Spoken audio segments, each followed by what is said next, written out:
menyapu rumah di malam hari. Ini menyebabkan karakter fakir, karakter miskin. Jadi tercegahnya rezeki karena apa? Sering nyapu di malam hari. Makanya ibu-ibu tolong kalau nyapu sebelum waktu masuk asar, rumah disterilkan. Yang bersih. Semua dibersihkan jangan sampai kita nyapu di malam hari.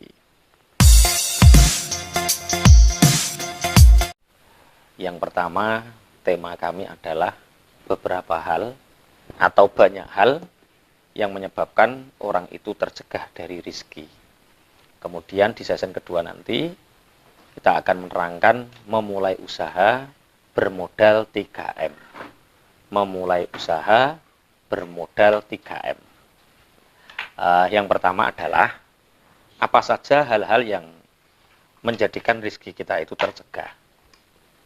Dalam sebuah hadis, ini saya kutip dari kitab Taklim yang dikarang oleh Ibrahim Az-Zarnuji bahwa sabata bi hadzal hadis annartika badzambi sababu khirmani rizki khususon al-kadhib. Jadi sesungguhnya seringnya melakukan dosa itu menjadi sebab tercegahnya rizki. Tapi yang paling khusus dosa yang membuat rizki itu mampet adalah perbuatan dosa bohong. Jadi al-kadhib. Pembohong itu akan tercegah dari dosa. Kok tercegah dari dosa? Tercegah dari apa? Rizki. Di samping itu juga al-kadhib yurithul faqra. Bohong itu juga mewariskan kefakiran. Semakin orang sering berbohong, maka dia akan semakin fakir.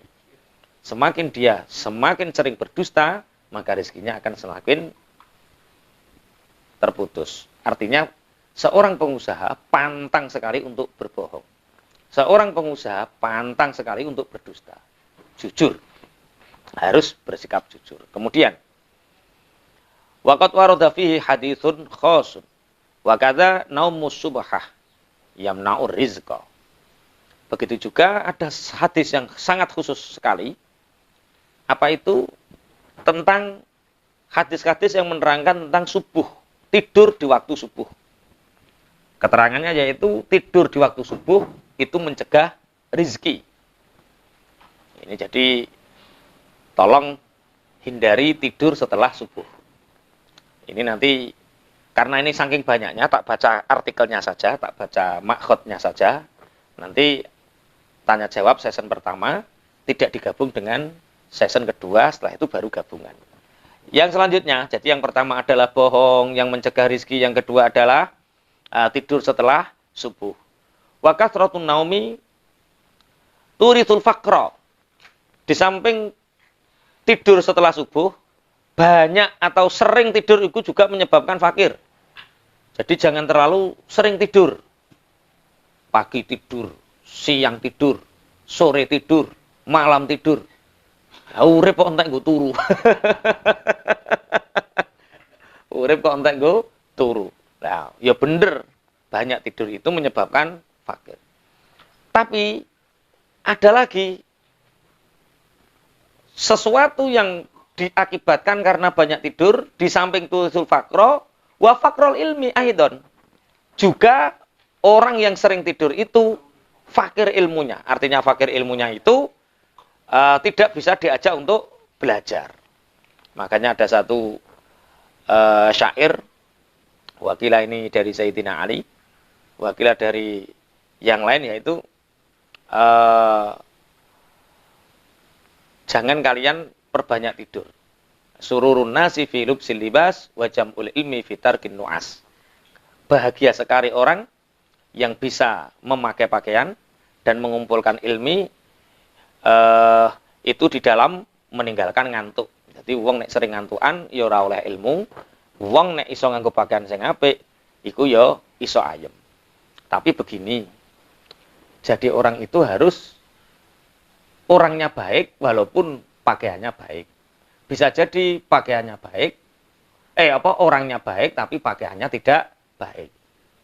Misalkan ibu melamar seorang laki-laki itu seneng wong yang ganteng, pakaiannya elek, Apa wonge elek pakaiane apik? Milih sing dikira-kira. Ya kudu wonge sing apik timbang pakaiane. Kuwi ora pilihan jenenge.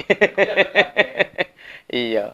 Nek wong apik, wong gandeng iku ora usah pakaian lak ya ketok ganteng. Oke, dilanjut. Jadi orang yang ingin ilmunya tambah itu tinggalkan ngantuk. Satu, penghambat rezeki tadi apa? Bohong. Yang kedua, tidur setelah subuh. Yang ketiga, karena banyaknya tidur. Kemudian Ibrahim Az-Zanurji lagi menambahkan yaitu wan naumu uryanan. Tidur dalam keadaan telanjang itu menghilangkan rezeki. Makanya ulama-ulama itu memberi petunjuk kepada kita kalau kita tidur pakailah celana yang obrong-obrong, pakai baju atau kaos yang sekiranya kita itu tidak membuka aurat. Jadi tidur telanjang itu menyebabkan tertutupnya rezeki. Wal baulu uryanan. Ini yang beda dengan dahulu ya, zaman mbah, zaman ibu. Karena meyakini bahwa masuk kamar mandi, kencing dan mandi dalam keadaan telanjang. Itu juga mencegah rezeki. Dulu ulama-ulama itu kalau mandi itu pakai pakaian. Jadi ada khusus, dan ini di tradisi pesantren masih banyak terjadi karena memang ngajinya seperti ini. Jadi dulu saya saat masih di pesantren biasa, jadi ada baju khusus mandi. Jadi sarung, kaos khusus genggu gabyuran terus. Nah, saiki duwe bojo iki rada tertib. Wong ning jero kamar mandi wae, enggak ada yang tahu alasannya gitu. Tapi kita tetap hati-hati. Jadi kencing telanjang, tidur telanjang itu menyebabkan tercegahnya rezeki. Kemudian wal aklu junuban. Yang mencegah rezeki selanjutnya adalah makan dalam keadaan junub. Habis dengan suami, habis dengan istri. Kemudian belum mandi jenabat, sudah minum, sudah makan. Nah, itu menyebabkan tercegahnya rezeki. Bagaimana kalau sudah sangat kebelet ingin makan? Ya wudhu dulu. Wudhu dulu baru makan. Kemudian wa muttaqian ala jambin. Senden. Nah, seperti Pak Eko ini, seperti Pak Eko. Nah, menengi Pak Eko. Wa muttaqian ala jambin, ini menyebabkan fakir ya.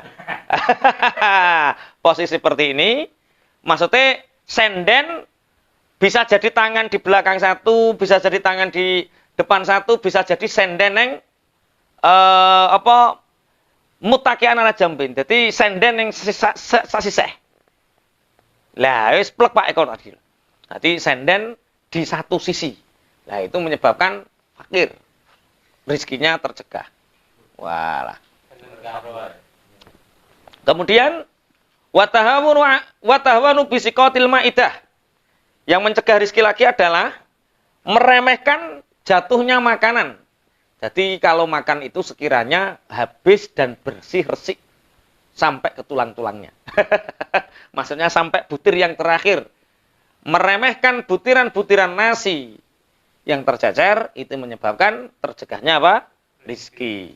Jadi kalau makan, hargailah petani yang menanam satu butir menjadi ribuan butir. Hargailah petani yang traktor, yang banyoni dan lain sebagainya. Ha? Yang macul, watahawun, bisikotil ma'idah. Ini menyebabkan, dicatat ya, nanti biar enggak anu. Kemudian, waharku qasril basori. Membakar kulit bawang putih. Nah, ini yang ibu-ibu rumah tangga, kalau bawang putih tolong jangan dibakar. Tapi diapakan? Kalau ada sampah yang sekiranya ditanam, dipendem. Karena membakar kulit bawang putih itu menyebabkan fakir, tercegahnya rizki semakin sempit. Wakan sulbaiti bil mandil. Dan membersihkan rumah dengan mandil. Mandil itu sapu tangan. Jadi misalnya gini, ada kotoran di rumah yang digunakan bersihkan sapu tangan. Lap. Ya mestinya disapu, dipel gitu. Jadi jangan menggunakan lap yang kita pakai untuk ngelap kotoran. Paham ya maksudnya ya? Tisu kan ora tinggu keseharian. Ini mantil itu sesuatu yang kita gunakan keseharian, yo kanggo ngresik awak, yo kanggo ngresik omah lah itu. Kan jorok toh. Jorok sekali. Kemudian wakan sulbaiti bilaili. Menyapu rumah di malam hari. Ini menyebabkan karakter fakir, karakter miskin. Jadi tercegahnya rezeki karena apa? Sering nyapu di malam hari. Makanya ibu-ibu tolong kalau nyapu sebelum waktu masuk asar, rumah disterilkan. Yang bersih. Semua dibersihkan sampai jangan sampai kita nyapu di malam hari. Kemudian watarkul kumamati fil baiti. Meninggalkan omahe sang-sang melanding ning omah. Apa sang-sang melanding bahasa Indonesia nih? Sang-sang melanding iku lho sing ning pojok-pojokan rumah, sawang. Kalau monggo itu apa bahasa Indonesia nih? Sarang laba-laba. Ya, sarang laba-laba. Meninggalkan sarang laba-laba di dalam rumah. Itu mencegah turunnya rizki. Malaikat rahmat itu nggak masuk, nggak seneng kalau rumah itu ada rumah laba-labanya. Berarti memang karakter orang kaya, orang-orang yang didesain oleh Allah untuk kaya itu memang desainnya seperti itu. Rumah saja nggak boleh ada kalau monggo. Sebelum maghrib, rumah harus bersih. Itu berarti orang yang betul-betul berkarakter kaya. Saya punya kesadaran saya didesain oleh Allah untuk kaya itu. Kena kipas angin masuk angin, tapi nek AC asli kok gak. Oh, itu berarti saya didesain untuk enggak ini guyon ya. Jadi kalau yang kitab saya baca serius, yang saya tadi guyon. Oke, jadi meninggalkan sarang laba-laba di dalam rumah itu mencegah turunnya rezeki. Kemudian wal masyu quddamal masyayikh, berjalan di depan orang yang lebih tua dari kita atau guru.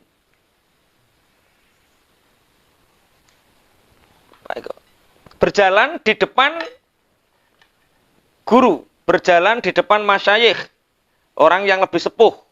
Ini menyebabkan fakir. Nanti kalau jalan lihat-lihat. Kalau ada orang yang lebih sepuh, jangan berjalan di depannya, tapi di belakang. Ini termasuk keterangan ini yaitu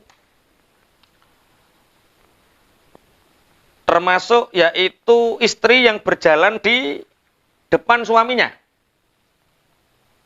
Jadi kalau ada seorang istri berjalan di depan suaminya, itu menyebabkan rizkinya tercegah. Jadi Mas Dimas, Pak Eko, kalau istrinya berjalan di depannya langsung cekel pundak langsung geret ngguring ini lho. Sing gareng nyebabno rezekiku ngono. Wong wedok kok cenanalan mlaku ning ngarepe sing lanang. Nah, itu menyebabkan rezekinya dicegah. Kemudian wanita ul abawaini bismihima. Memanggil nama ibu bapak dengan nama aslinya. Jadi nek manggil uga ayah, nek manggil uga papa, nek manggil uga ibu, tapi dipanggilkan nama aslinya. Sana ikut Papa Kofik, sana ikut Papa Kofik. Lah, itu menyebabkan fakir ya, tercegahnya rezeki. Ya papa ngono tok, gak usah ditambahi Papa Kofik. Mama ngono tok, gak usah tambahi Mama Nimas. Yo mama ngono tok ae. Memanggil dengan menyebutkan nama asli kedua bapak ibunya itu menyebabkan fakir.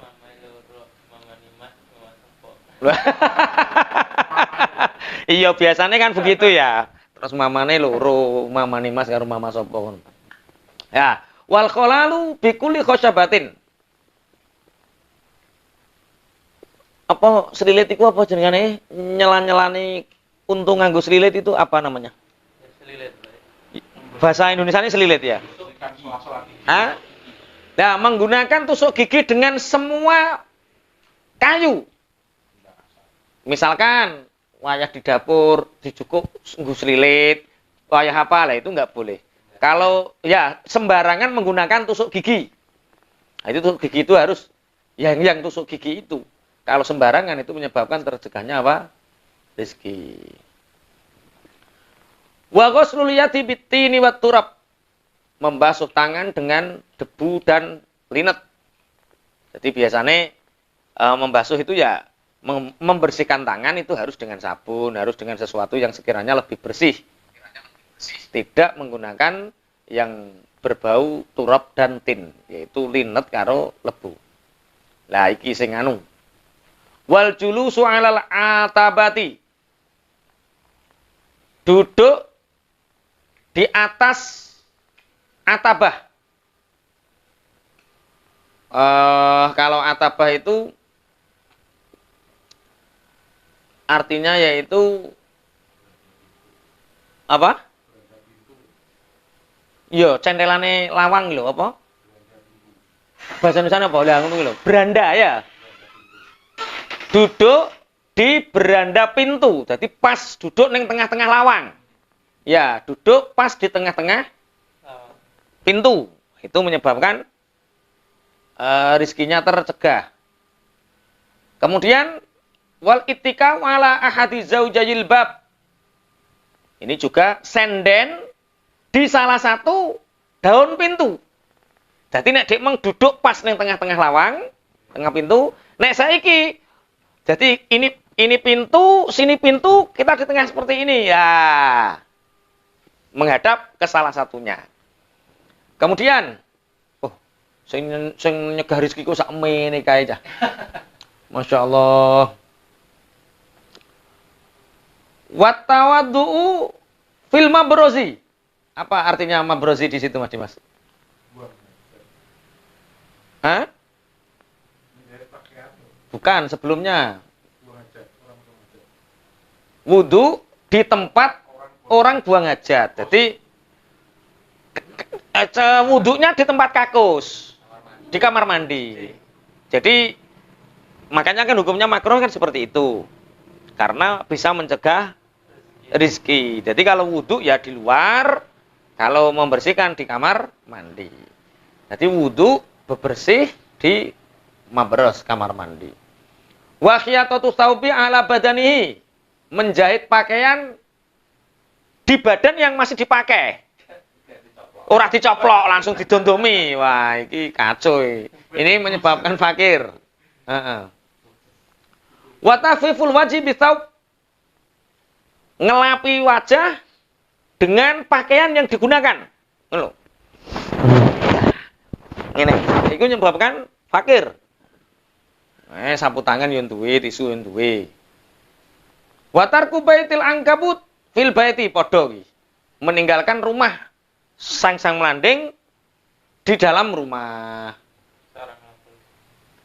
Wa tahawunu bis salat. Meremehkan salat. Jadi zuhur jam 2 baru zuhur. Asar jam 5 baru asar. Maghrib jam 6 lebih 10 baru maghrib. Akhirnya diuji sama Allah dengan segala permasalahan. Masalahnya selesai, tapi detik-detik akhir. Pertolongannya datang, tapi detik-detik akhir. Karena memang dia ketika dipanggil Allah sholat, dia datangnya di detik-detik akhir. Lah ya ngono. Nek wayah kena masalah ruwet, lagi iling, ternyata dia sholatnya di detik-detik akhir. Digabung enggak? Apa? Digabung. Digabung piye? Kan akhir zuhur. Terus Ngasar awal, melalui politikmu iku. Wa isra'ul khuruji minal masjid ba'da sholatil fajri. Cepat keluar dari masjid setelah sholat subuh. Artinya dia tidak berzikir dulu. Jadi zikir setelah sholat subuh itu membuat orang rezekinya melimpah. Tapi meninggalkan zikir setelah sholat subuh itu menyebabkan tercegahnya rizki. Wal ibtikaru fi dhihabi ila suq. Isu-isuan berangkat menuju pasar. Lah yo, Ya Allah, salatu khairum minan naum, salat dhewe pelancing ning pasar. Kayak kadang ora salat, ya nek ora salat iki ora usah dibahas. Ini bahas yang salat. Jadi semakin pagi berangkat ke pasar itu semakin menghambat rezeki. Bagaimana kalau pedagang? Ya diniatilah. Pedagang ini lumrahnya duha jam 6, ya buka jam 6 lah. Kecuali lah ini ya. Permasalahan bakul sayur. Bakul blonjo itu jam 2 malam sudah berangkat. Karena adanya pasar ya jam segitu. Tapi kesehatannya terganggu, finansialnya terganggu.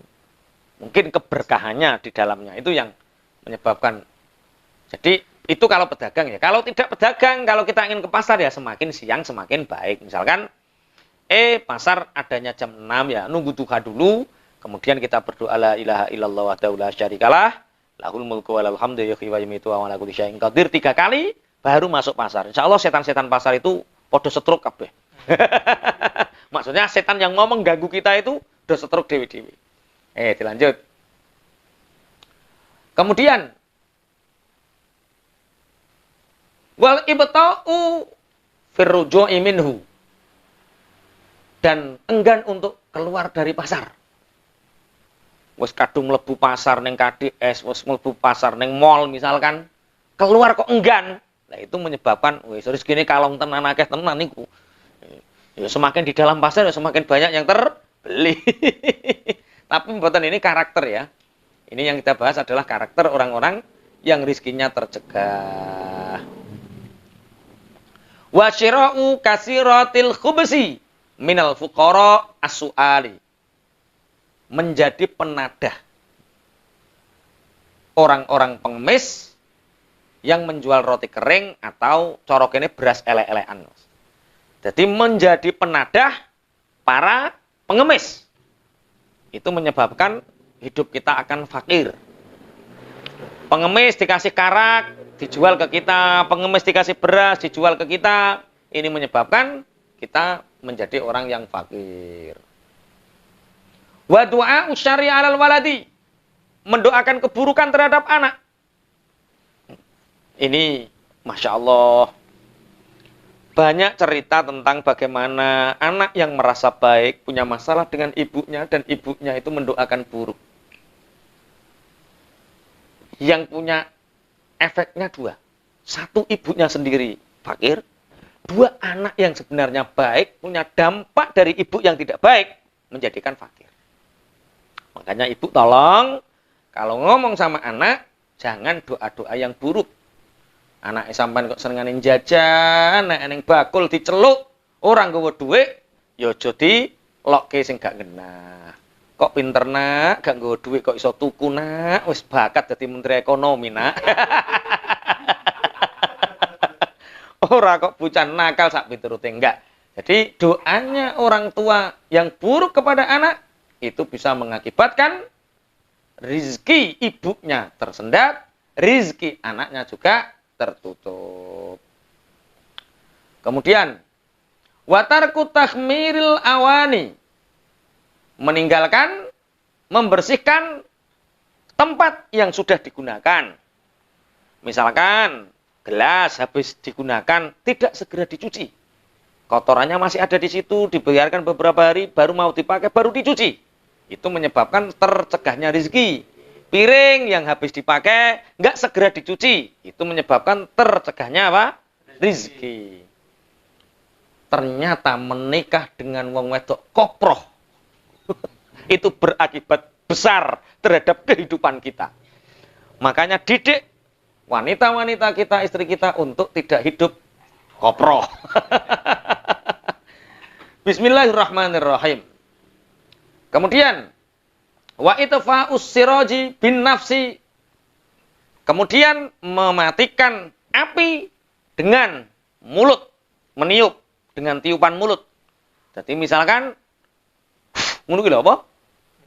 Nyebul. Lah, itu menyebabkan rezeki kita tertutup. Lah, ulang tahun ini tambah akeh sing ditiup. Nah, Makanya jangan tradisikan, lah selentik. Makanya tradisi kita itu luar biasa loh ya. Ketika kita milad, ketika kita ulang tahun, ambeng direncak bareng ngono toh. Lah mbah ning tradisi ulang tahun itu kan terus nyebul-nyebul itu menjadikan rezeki orang itu tertutup. Dan rezeki terbesar kita itu sebenarnya kan keimanan kita kan. Oke, dilanjut. Kullu dzalika yurisul faqra. Semua yang disebutkan tadi menyebabkan kefakiran. Dari mana kita mengetahui itu? Urifa dzalika bil athar. Wa kadza al-kitabah urifa dzalika bil athar. Itu semua bisa diketahui dengan dawuh-dawuhnya para sahabat. Jadi yang tak terangkan tadi, yang ditulis oleh Ibrahim Az-Zarnuji tadi, itu semua keterangan diambil dari dawuh-dawuhnya para sahabat. Masih banyak ini yang menyebabkan rezeki kita sempit. Wa kadza al-kitabah biqalamin makutin. Ada orang pelit, saking takut kehilangan pulpen, pulpennya dikasih tali, kemudian ditaruh di situ. Dari kalau nulis di situ tidak bisa dibawa kemana-mana. Menulis dengan pulpen yang ditaleni, cek kurang gede dirantai, itu menyebabkan rezeki kita tercegah. Mulane pegawai ini tambah duwe utang. Dan orang yang datang ke situ tambah punya hutang. Ya, bermasalah. Kemudian wal imtithatu bimashtin mungkasarin. Jungkatan dengan suri yang pecah-pecah. Piye iku? Dadi suri elek niki lho dienggo sret-sret. Dadi suri bogang. Nah, surine sampean bogang to ora, Pak? Iku hati-hati, Pak. Menggunakan suri yang protol alias bogang itu bisa menyebabkan rizkinya tercegah. Wa tarkud du'a'i bil khairil walidain. Lupa meninggalkan mendoakan kebaikan untuk kedua orang tua. Jadi ini dari hadis sumbernya ya. Tarkud du'al walidain duyikul aish. Meninggalkan mendoakan baik kepada orang tua itu menyebabkan rizki ma'isyah kita sempit. Jadi tiap waktu, tiap detik, tiap apapun doakan kepada kedua orang tua. Maka kita akan mengalir rizki yang deras. Wa ta'ammumu qa'idan. Menggunakan sorban ketika duduk. Dadi nek nganggo sorban iku wayah pengen mami ngono kae, iku wayah berdiri. Sawu sufuwakum set ngono. Ora kok masak dhisik, ngene wayah duduk. Lah itu menyebabkan fakir. Nanti ketika nganggo sorban ketika saat berdiri, tidak dengan keadaan duduk. Wa tasarwulu qaiman. Menggunakan celana dengan berdiri. Itu menyebabkan fakir. Dadi nek nganggo celana, golek kursi. Lungguh sik. Lagi celanane dienggo, aja kok wayah ngadeg wer enggak boleh. Itu menyebabkan fakir. Nek wong wedok piye nek wong wedok ya? Nek wong lanang kan kaya Mas Dimas langsung biasanya ngadeg langsung wer ngono ae. Enggak, duduk dulu. Cari duduk yang agak tinggi, baru kita menggunakan celana atau sarung. Kemudian wal bukhlu, itu wis ora usah dicerlang, wis apal kabeh pelit. Itu menyebabkan fakir. Wal israf, israf itu berlebihan. Wal kasal, malas. Berlebihan. Watawani, selalu menunda-nunda. Ada kesempatan enggak diambil. Kok diambil orang lain, aduh atok aku. Diajak bisnis, waduh aku nggak mampu. Diajak buruh, tenagaku nggak kuat.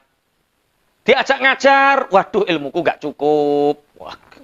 Terus kono apa wong kaya kowe ngono kuwi? Ya bae kaya. Terus kono apa? Nah itu tawani namanya. Orang yang selalu menunda-nunda. Wa tahawunu fil umuri. Meremehkan segala urusan. Alah, koko gampang. Begini. Nanti gampang. Mas Dimas, kata nikah. Oh, gampang.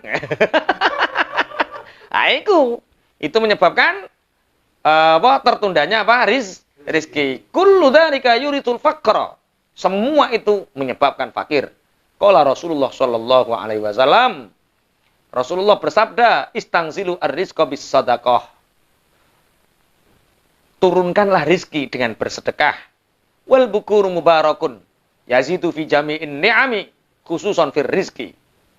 Dan setiap pagi itu penuh dengan keberkahan, maka turunkan rizki itu dengan bangun pagi, dengan bersedekah, dan akan bertambah segala kenikmatan, khususnya kenikmatan yang berupa rizki. Dari beberapa hal yang saya sampaikan, banyak hal ini ya, tentang sesuatu hal yang menyebabkan tercegahnya rizki. Mungkin dari sahabat-sahabat pejuang yang ada di Taiwan ini ada pertanyaan, kami persilahkan sebelum nanti bahas strategi bisnis memulai usaha dengan 3M. Monggo.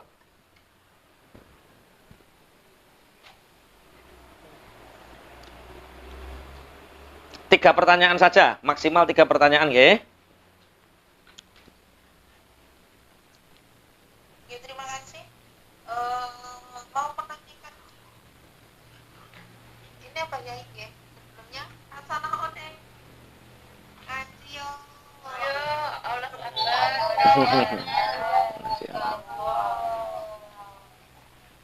Menanyakan ya, terkait tadi atau menyampaikan bahwasannya apa nih, tidur setelah sholat subuh itu bisa menghambat datangnya rezeki salah satunya.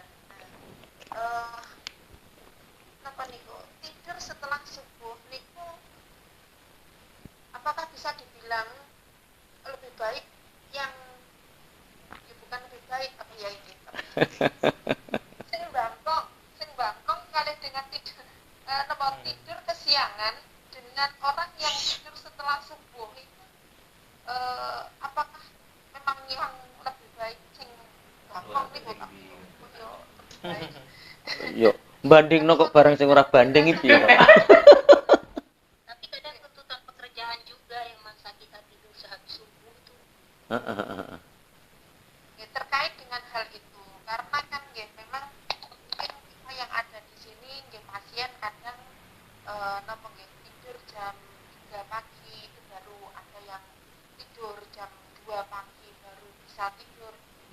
Jamnya itu boten sama, artinya kalau pasien itu sudah terbiasa dengan hidup yang enggak sehat dan membiasakan bangun pagi itu memang biasanya jam 10 atau kita jam makan siang ini pasien jam sarapan seperti itu. Ini memang ada sebagian teman-teman yang memang menjalani pola hidupnya yang seperti ini. Kita mengikuti majikan, kalau kita pagi-pagi sudah bangun aktivitas, majikan juga risih. Majikannya jam segini kok sudah bangun, ngapain berisik kayak gitu. Seperti itu kita mendapatkan teguran juga. Terus yang kedua itu terkait dengan sholat yang ulur-ulur itu tadi apa ya ini. Kita juga di sini niki biasa memang mengefisienkan waktu. Kita pun tidak enak kalau nopo sebentar-bentar kamar izin sholat kayak gitu loh. Jadi seringkali kalau misalkan sholat zuhur itu digandeng dengan waktu asar, waktunya mepet dengan asar kayak gitu. Jadi kan kita sekali waktu izin untuk ibadah kayak gitu. Agar ya sama-sama menjaga perasaan majikan juga, daripada nanti kita kok sebentar-bentar terus akhirnya dipermasalahkan terus tidak diberikan izin untuk ibadah. Niki kan kedepannya akan lebih menyulitkan kayak gitu. Nggih. Niki maksudnya seperti itu. Terus kadang juga waktu maghrib niku napa niku waktunya sampun mepet dengan isya karena ya memang jam makan malam kan. Terus yang ketiga tadi berkaitan juga dengan waktu malam nyapu. Di sini kita juga seperti itu. Jam makan malamnya majikan itu tidak tentu, kadang jam 10 juga masih jam makan malam. Setelah itu otomatis bersih-bersih, nyapu, ngepel itu sudah menjadi kebiasaan. Nah, ketika kita melakukan hal itu di tempat majikan, itu apakah juga mempengaruhi tentang rezeki kita? Ini berarti dijawab ya satu orang 3 pertanyaan langsung. Nggih, mboten napa-napa. Yang pertama, tentang tidur habis subuh. Jadi ada satu kaidah dalam usul fikih, yaitu yustaghfaru ma fid dawam wala yustaghfaru ma fil ibtida. Jadi sesuatu yang sudah terjadi itu ditoleransi, sesuatu yang belum terjadi itu diketati. Jadi pada dasarnya tidur habis subuh itu ya tetap menghambat rezeki. Itu pola hidup yang buruk. Bagaimana kalau keadaan menuntut sampai batas apa? Misalkan kita bangun saja banyak berzikir. Berzikir tidak harus diucapkan sehingga tidak dikatakan berisik oleh juragan. Baik mana dengan bangkong? Jadi bangkong dengan tidur habis subuh itu dua pilihan yang sama-sama sebenarnya tidak baik. Cuma kalau bisa diempet minimal menjelang duha. Menjelang duha. Artinya sudah masuk duha. Kalau duha di sini taruhlah karena sekarang subuh jam 4, sebenarnya jam 6 lebih sedikit itu sudah masuk waktu duha. Lah itu, saat itu tidur sebenarnya nggak apa-apa. Karena waktu duha dengan waktu habis subuh itu lebih baik tidurnya habis duha. Walaupun saat duha itu tidur menyebabkan badan tidak enak, terasa tidak enak. Tidur yang terbaik itu waktu qailulah. Itu saat kita tidak ada beban, pekerjaan dan lain sebagainya. Itu Ibu. Jadi mana yang lebih baik? Ya, dua hal yang sebenarnya tidak ada yang lebih baik. Tapi sebisa mungkin kita menjaga diri, kesehatan kita, menjaga rezeki kita. Yang kedua, tentang menyapu di malam hari. Semoga nanti ketika di rumah sudah tidak sama majikan, huriah, merdeka, semoga ilmu ini dijalani. Jadi memang pada dasarnya diakui atau tidak diakui, kita-kita yang kerja sama orang di sana itu kan rezekinya sempit toh, waktunya sempit, uangnya kelihatannya banyak, tapi kita nggak bisa mengalokasikan apa-apa. Nah, itu termasuk tersempitnya rezeki. Nah, makanya ya kalau sana gimana ya dikerjakan saja, wong itu tugas kita. Dalam bahasa usul fikihnya ad-darar yuzal, sesuatu yang menyebabkan kita nggak baik, celaka itu ya ditinggalkan. Artinya ini kalau saya nggak nyapu tambah dimarahi, ya nyapu saja. Kemudian yang ketiga, apa tadi? Tidur habis subuh, nyapu di malam hari, kemudian sholat. Sama Ibu, kaedahnya sama, yaitu sesuatu yang terjadi dan sangat terpaksa, itu tetap bisa dilakukan. Artinya karena al-masyaqqatu tajlibut taysira, dalam usul fikih itu, al-masyaqqatu tajlibut taysira. Kesulitan itu mengakibatkan tertariknya kemudahan. Dalam waktu normal kita di rumah, kita menjadi orang yang merdeka, bisa menyempatkan waktu di awal waktu, ya. Tapi bagaimana keadaan kita saat kerja di Taiwan seperti itu keadaannya? Nanti ada masalah ya. Al-masyaqqatu tajlibut taysira. Yang penting jangan pernah meninggalkan sholat. Tapi biasanya orang yang mengulur waktu di akhir, biasanya pertolongan juga berada di detik-detik akhir. Ibaratnya bal-balan ngenteni penalti. Iku nek masuk, nek gak suloyo. Begitu Ibu ya.